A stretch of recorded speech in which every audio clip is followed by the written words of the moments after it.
Ousmane Dembele. Yes. This is undoubtedly the season that he got it all together. Uh, I know you do a lot of reading and watching on the YouTubes and whatnot. Besides the new coach and the new environment, what else changed for him? He decided to commit to Islam. He got married, and he got a haircut, and he just became a man. You know, became a pillar of society. Became somebody that you can actually look and depend on. And he just grew up. At some point, a man has to become a man, and he finally became a man. He put his childish ways away and just became an adult. Go ahead, coach. The answer is very simple. He stopped playing Fortnite. Fix his diet. Yeah, that stuff's important. But Tosin, if cutting his hair made him a man, how come you haven't converted to Islam yet? It's coming. Inshallah. Inshallah.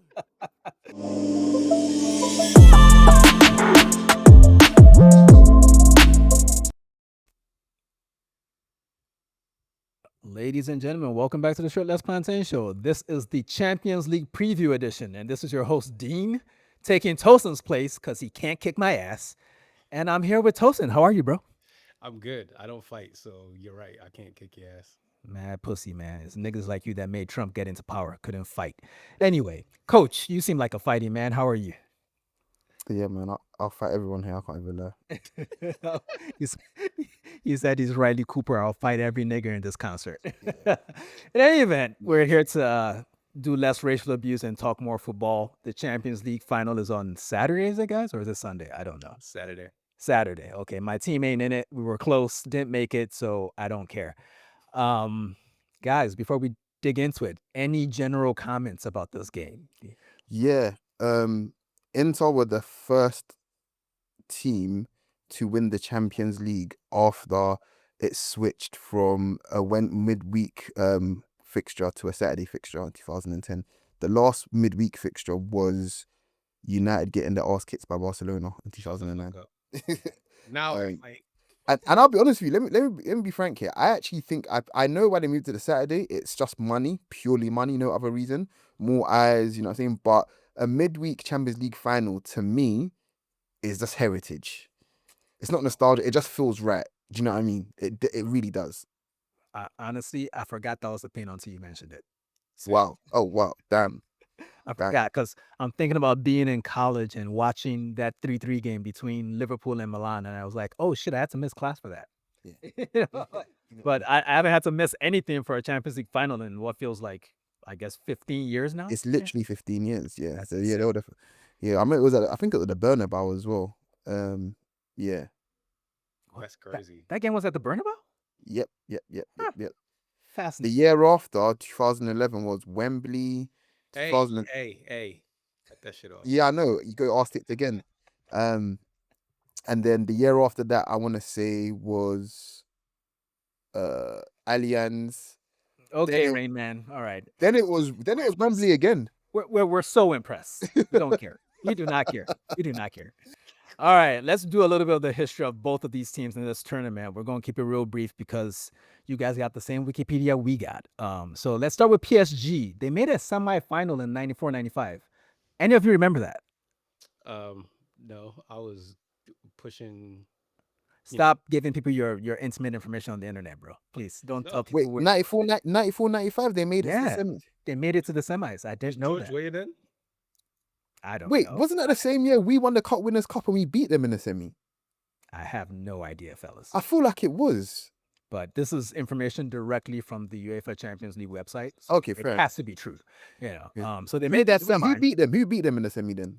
I did not check. Not check. But if one of you wants to do that while I keep talking, you're more than welcome. That's fine, yeah. That said, they didn't have a whole lot to offer the competition until the QSI, Qatar Sports Investment takeover in the 2010s. At that point, they became perennial quarterfinalists, but towards the end of the decades, basically starting in 2017 up until 2019, they kept getting eliminated at the round of 16 stage, which is crazy because if you think of the players they had at the time, we're talking like Cavani, Verratti, Ibrahimovic. Marquinhos has been there forever. I don't know if he's been there that long, but it feels like he's been there since the very beginning of Qatar.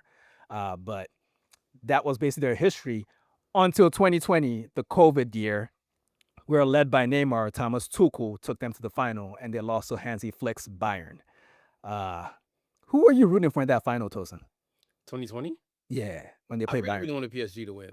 I just felt like it was their time, and I think it would have been nice for Neymar to get a title, but things didn't work out the way it worked out. It did not work out. Who scored the goal in that final again? It was 1-0. Kingsley Coman. Kingsley Coman. Yeah. I mean, Neymar already has a title, but it would have been nice for him to leave, write his own legacy at PSG, and then yeah. The trouble with Messi and Suarez and MSN. Yeah. By the way, 94, it was against Milan. They lost 1-0 in the first leg and 2-0 in the second leg. So then Ajax won that year. It was the Ajax. They kicked their ass, man. nice. They Very absolutely kicked their ass. Thanks, Tosin. Appreciate that. Let's talk a little Inter history. They've won the competition before, so we don't need to talk about all their stuff leading up to it. They had their first win in 1963. Coach, how was that game live?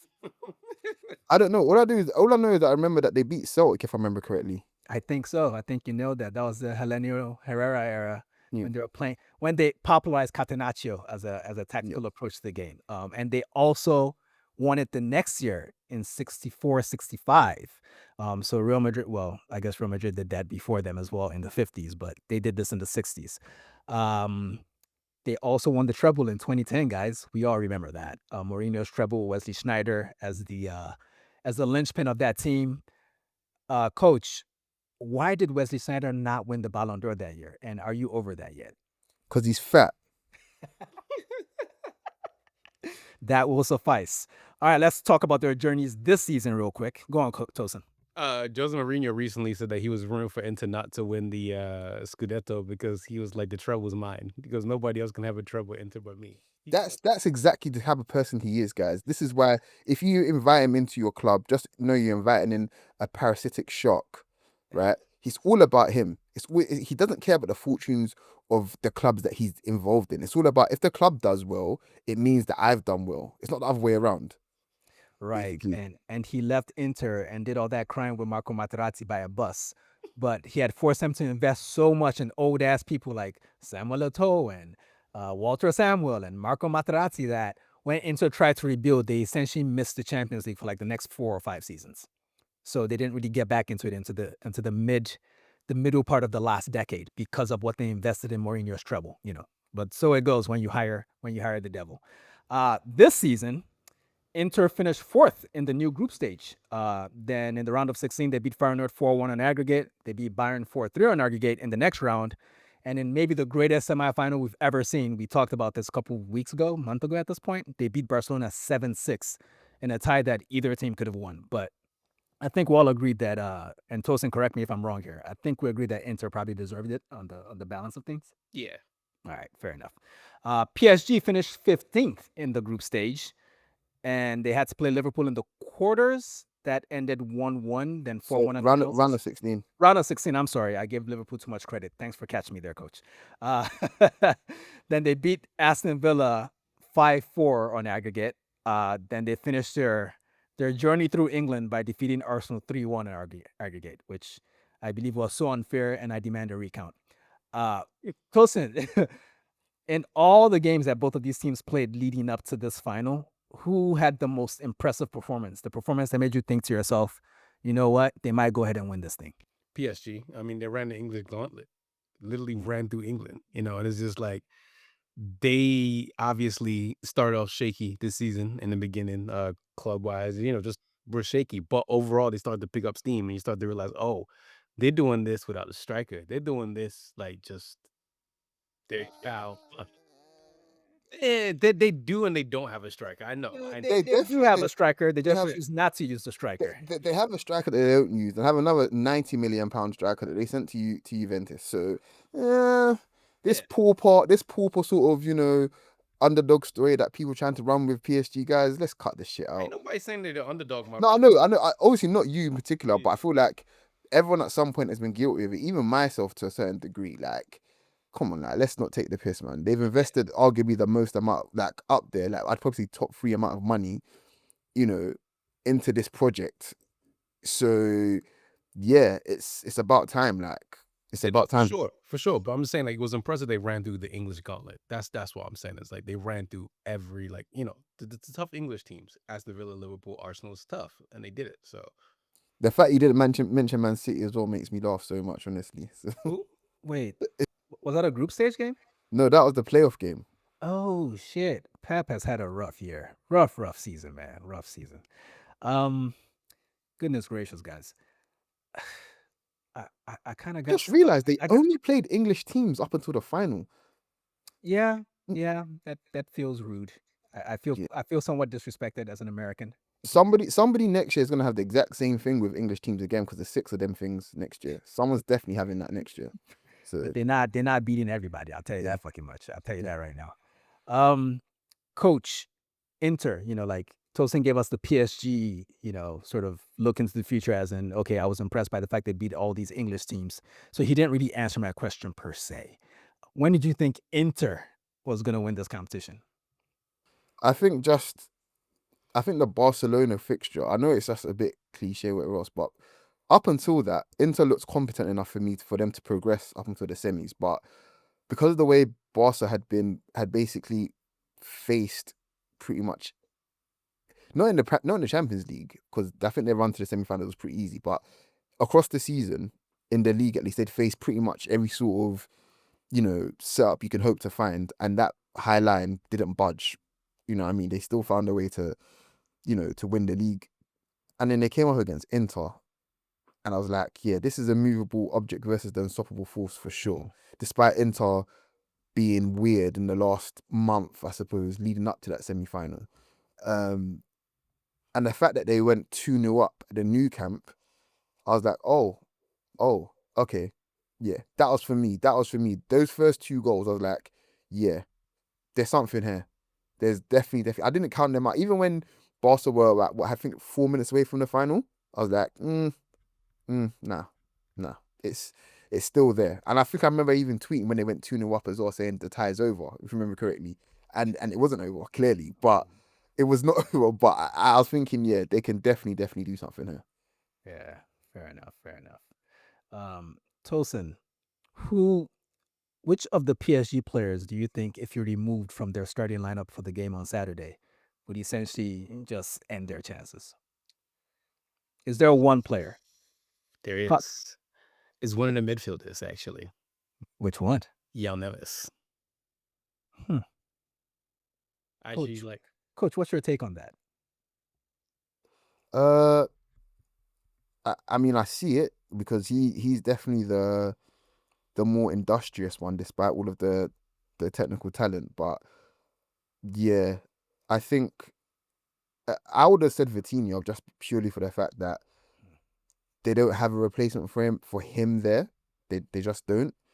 They can kind of, I suppose, get by without Neves, in my opinion. But without Vitinho, it's like the rhythm of the team goes. They'll find a way to obviously mitigate because they've still got a lot of quality players, but he is the one unique player there that does it all in all 3 phases pretty much for them. I'm not sure everybody else excels the way he does. Fair enough. Back to Tosin. What happened to Warren Zaire Emery? Like last season, it looked like he was about to be a fixture. I mean, he's young, we know that, and development isn't linear. But what exactly happened? Have you been paying attention to that? he's young. He's had injury issues too.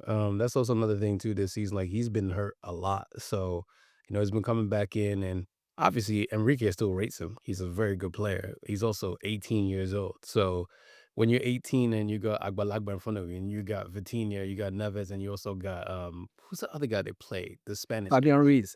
Yeah, they got him. Yeah. So it's just like, you know, they That's kind of fair. they kind of solidified themselves, and you're not gonna knock the rhythm off the team. You're still good, talented players. You go off the bench, but he'll get his turn. He'll get his turn. Yeah, He's a Parisian too. fair So enough. Which begs the question: while coaches are hydrating, we can't ignore the elephants in Madrid because this is not the room. What is your take? And both of you can answer this in order. Start with Tosin. What's your take on Mbappe leaving, and all of a sudden QSI committing to a more collective approach to the game thanks to Luis Enrique? than him going to Real Madrid and them kind of falling off in the competition. Like, what's your overall take on that? Like, what do we take away from that? Are we shitting on Mbappe, or is it just one of them things? It's one of them things. This guy literally got La Liga Golden Boot this year. So what are we doing? Like, it's unfortunate that, they leave and they get to a final and they're, arguably favorites to win it. But it just is what it is. Sometimes you just need to break up and both parties thrive. It happens. It's life. It is what it is. Coach, Tosin correctly noted that Mbappe has kind of, well, not kind of, he's objectively dominated La Liga. He's the leading scorer in that league. I think when you do the conversions, he might actually have the European Golden Boot, because when you play in a place like Portugal, they like divide your goals by like 3 or some shit. They need to divide it by 20, but Okay, I hope Andrea Berta is listening to this episode. That said, what do you make of the idea that they're better off without him? Are they better off without him? Is that an objective fact for you? just timing. It's just timing more than anything. Like the timing of the Real Madrid transition, the timing of the PSG project as well. Like that's what I mean. Put it like this: Arsenal went how many years with, to my mind, like the best box-to-box midfielder in the world, but comfortably with Vieira. They're one of the best attacks around, point blank period, and we couldn't get past a quarterfinal stage in the Champions League. Then the year Vieira leaves, the year after, we get to a final of a Champions League. Does it mean Vieira was holding us back? Absolutely not. It's just the timing. It's just that Cesc Fabregas is a better player than Patrick. You can actually go to fucking hell. Like, absolutely just goes to hell. That's crazy, man, because for a man that is so insistent on the importance of goal scorers and difference makers in the game, I feel like if you leave all the beef, like, sorry, folks, we're going to go on an Arsenal detour because we're Arsenal fans. Sorry, Tosin. If you leave all the beef aside, a player that actually creates and scores goals surely is more impactful to a team and should cost more in the transfer market than the best box-to-box midfielder of his era. Yeah, so I don't agree because of just how much goals Arsenal scored because of his his style of play. Like the amount of recycling he did, not just from the ball winning, but from his passing as well. Like getting the ball to Henry like in one pass rather than 2 or 3 because he can just carry it, 20, 30 yards and slay it off to him. I'm sorry, like no, like I'm not having it. Yeah, Fabregas can find a killer pass from his own 6-yard box. That's nice. Like, listen, I've achieved my goal here. I got you to say his actual government name without calling him a snake or talking some shit, so I won. No, he's still a bitch, but Man, leave Mr. Como alone, man. Tosin, let's talk a little Inter. Same question as the last time. Who was the player? Actually, it's not even a fair question because we know this coach, Simone Inzaghi, rotates like a motherfucker, and they still seem to succeed regardless of that. So I'll ask you a different question. Do you think them losing out on the Serie A title based on the last day of the season is more of a motivator for them to close the deal? When you think about the fact that they also lost the Champions League final to City a couple years ago. Is that more of a motivator in your eyes, or is it more of a, this is a bad sign, I think they're probably going to lose to PSG to you?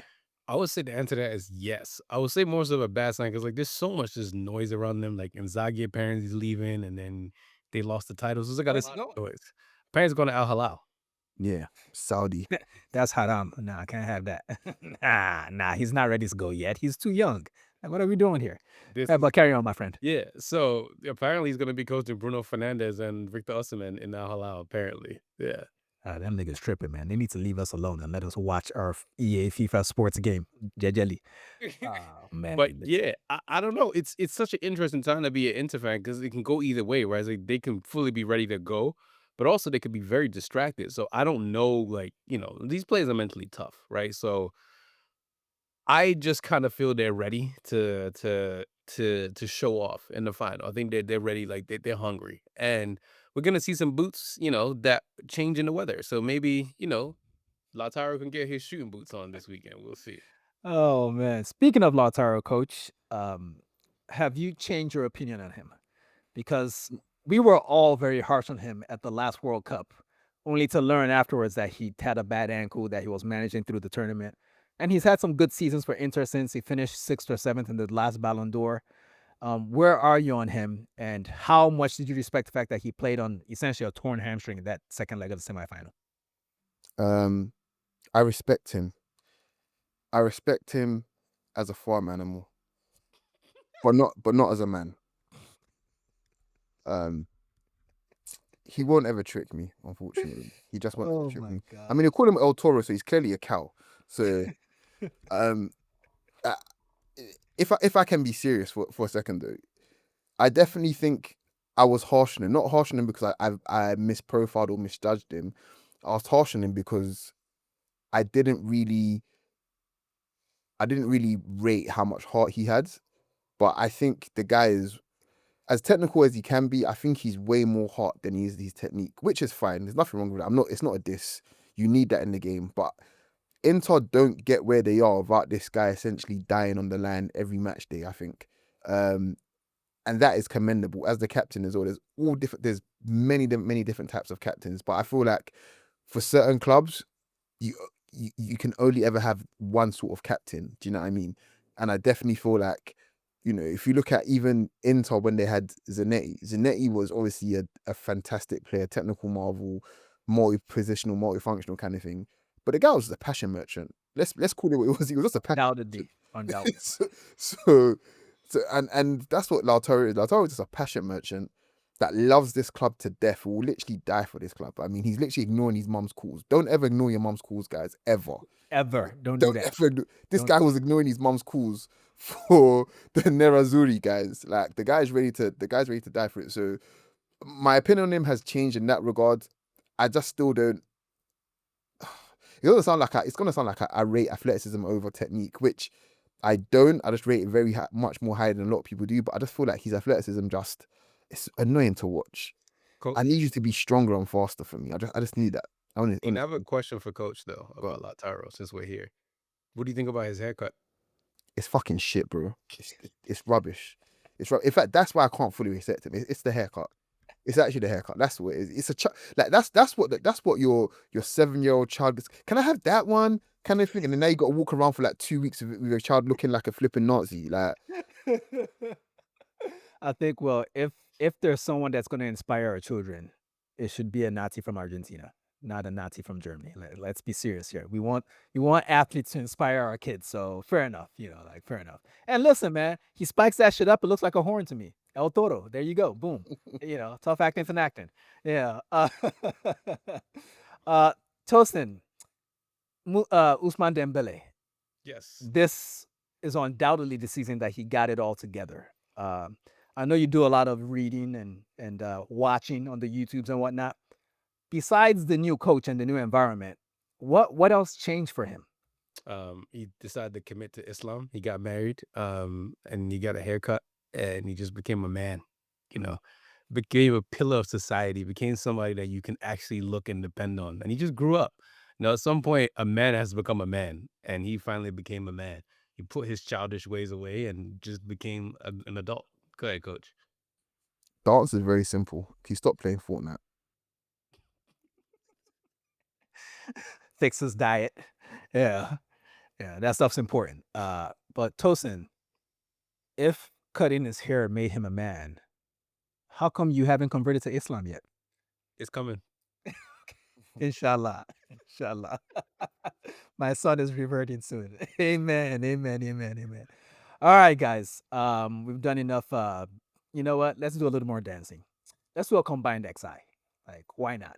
Who has a better goalkeeper, Coach? Donnarumma. Like, don't get me wrong. Someone had a blinder in the semis, but I still think he's rubbish. And Donnarumma is the bane of every English football fan. Like, he really is. So yeah. Bukayo Saka gotta shoot that nigga, man. Question though, what formation are we playing if we're doing this? Right. I was just about to get into that when we got into the outfield. I'm gonna say we'll go with 3 defenders between the 2 teams. So we're just gonna pick the 3 best defenders. So Tosin, you pick our backline. It's gonna be Bastoni, and everybody else decides to follow Bastoni.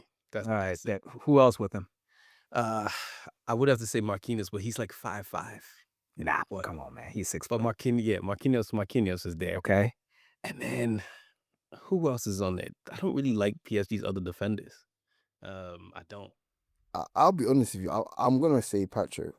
Don't get me wrong. Like the Asherby can't be there because he's just gonna racially abuse all the francophone players, so he can't be there.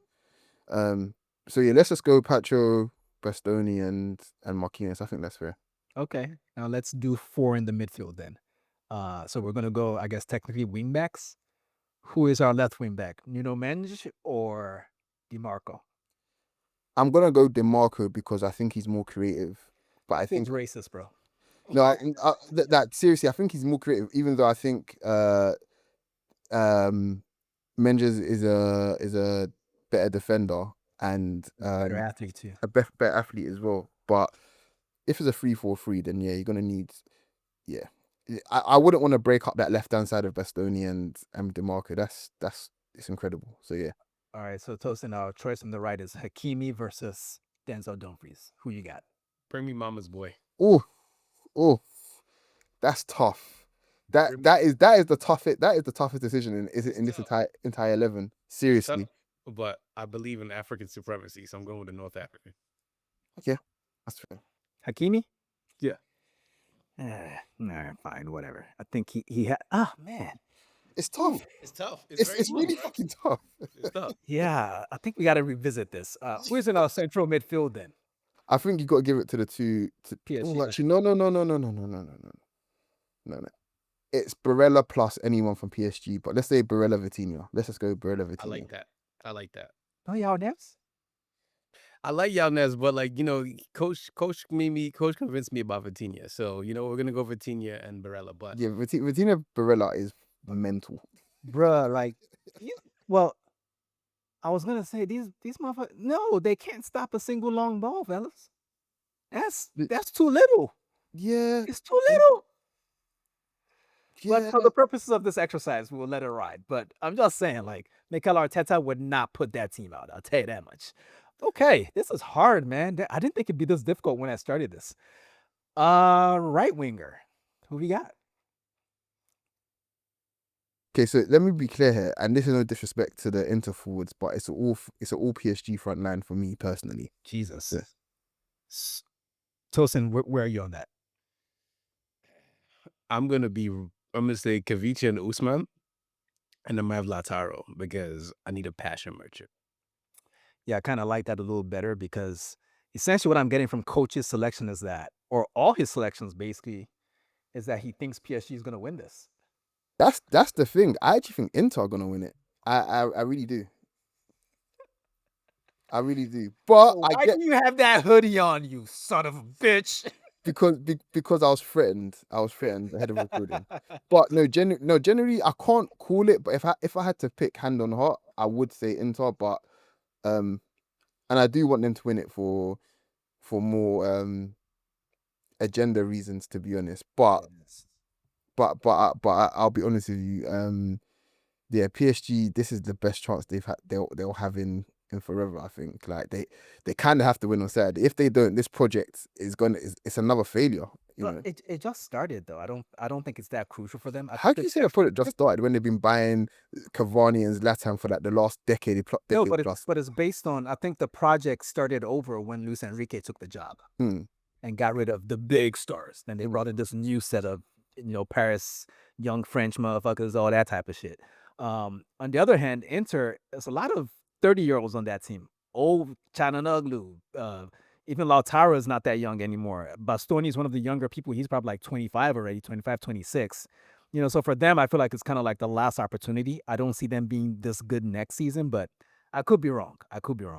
That said, let's call out the combined XI real quick before we move on to our final predictions, even though we know coaches already. Donnarumma in goal, Pacho, Marquinhos, and Bastoni in defense. Then we have Hakimi, I believe. Are we still okay with that? That doesn't feel racist to y'all? I know he African, but he. Honestly, I'm. All right. We'll just rock with it because we're not saving any lives if we choose the other one. So we're going Hakimi and DiMarco. Man, we went way too light skin on the wingbacks. That don't make no sense, guys. We tripping with that, but we go with it. Then in midfield, we went with Barella and Vitinha. which is kind of sexy when you think about it. And for our forwards, I like Tosin's forward line better. So we're going to rock with Lautaro, Dembele, and Kevicha. You know, that's a formidable team. That would win the Champions League next year, I think. Actually, no, it would not because of them short niggas y'all picked in the middle. But that's on y'all. I didn't. That got nothing to do with me. So Tosin, we've heard coach say that he thinks Inter will win, but his selections in the combined XI suggest that he actually rates PSG better, or he likes their players more. Put it that way. So, can you give us a score along with your prediction, Tosin? I got PSG winning 2-1. Damn, I fucking hate your guts, nigga. And listen, I'm somebody who generally loves Inter. You know that. Like I talk about Serie A. Like I love Serie A. Like that's my favorite league outside the Premier League. I know that. I don't know Yeah. about the Inter love, nigga. Chill with all that. I love Inter. I know you love Inter, but I'm saying like I actually love this Inter, like what they've done post Conte. I think what's happening with PSG right now, they're riding a wave of momentum where everyone this year has kind of broken the trophy duck in a sense, right? Tottenham's won one. Um, everyone's kind of moved up. Newcastle's won I know you don't want to hear that, coach, but Newcastle's won the title. Like people are now starting to like break their ducks. We got a team, Union Saint Joa, like we're a team in Germany. In Belgium that just won their first league title in 90 some years, right? So I feel like it's just this season is about every team kind of breaking their duck. And I think that finally PSG are gonna break their Champions League duck. But if they don't, boy, I'm gonna laugh at you. That's all I'm gonna say because I've seen my team win, so I'm just gonna laugh at you. But I do think they're riding that wave of just like they're gonna win a treble this year, and it's gonna finally like all make sense, and all of that. My prediction from a couple weeks ago stays intact. I don't think anybody in Europe has been so much better than the remaining elite teams that they're good enough to win a treble. I just think Inter lost the league because they're going to win the Champions League. PSG already have a domestic treble, and I know we don't rate anything they do domestically, and fair enough. But that's a successful season. I'm not going to call them failures because they won a treble and got to the Champions League final. It'd be like calling Xabi Alonso's Invincibles failures because they lost the Europa League final to Atalanta because Ademola Lookman decided he didn't like Spanish food or some shit. So yeah, coach, you had something for us. Yeah, I'm just gonna go. I'm gonna go Inter. I'm gonna go Inter. I think Inter can score at least two, so I'm gonna go 3-1 Inter. Yeah. Yeah. I'm gonna be horribly wrong, by the way, but that's just the way I've been today.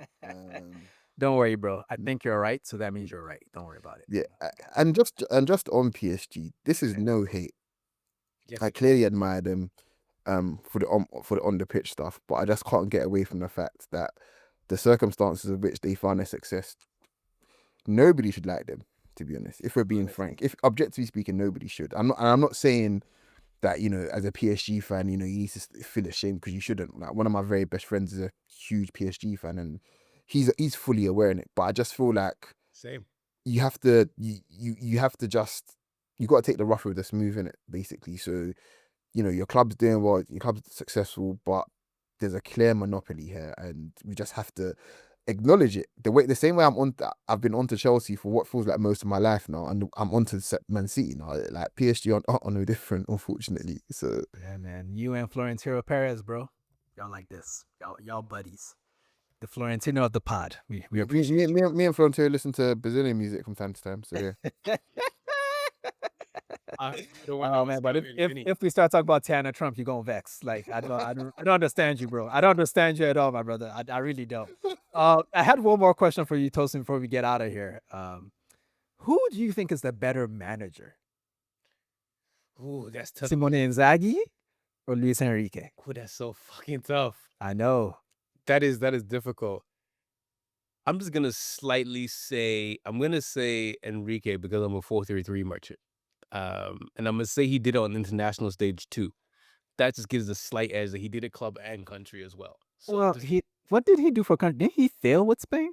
sort of, kind of, but Yeah. That didn't go well, if I recall correctly. But yeah. I think he's the right pick, Coach. I'm gonna go Simone Inzaghi, and I'm gonna do it because in terms of his actual tactical flexibility, he might be the best around. I think. That's fair. And it's also the fact that part of your job as a manager people like kind of overlook it because all they think about is, tactics and, in-game genius, stuff like that. But part of your job as a manager is to not just to motivate, but to remotivate and to get the best out of players where, some people might think, oh, he's a spent force. Like, he's done a lot. Like, Mkhitaryan is there. Chanahoglu is there. Acherbi is there. Sommer. Sommer is there. Marcus Thuram is 27 years old and I still don't rate, but look, he's there. Do you know what I mean? Like, there is, there's a lot. There's a lot of examples there, that I could, I've forgotten some, to be honest. So yeah, like he's done it on a far more modest budget than his counterpart. So I'm gonna go for him, I think. That's fair. That's fair. Let's exit on this question that I wanted to ask that I'm currently forgetting because my brain is mush. Nah, I don't have it. It disappeared. I'm sorry, guys.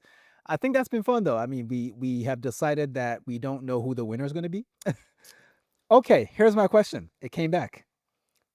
One word answer, guys. Is this the most evenly matched Champions League final you can remember? Tosin, Yes. coach. Yes. And on that note, we are out. Thanks for hanging with us as always. This has been the Shirtless Champagne. Damn, what am I talking? The Shirtless Plantain Show. We don't drink alcohol over here. Well, Tosin does because he be hanging out with Eric Adams, scumbag. But this nigga doing handworks. Disgusting. In any event, thanks for hanging with us as always. I've been Deen. For Coach and Tosin, we are out. You know what to tell the people? Peace. Peace. Hey folks, this is Deen from the Shirtless Plantain Show. Don't forget to subscribe, comment, and follow us on all our socials. You can see them right beneath our recordings in every video. Thanks again, and see you on the next one.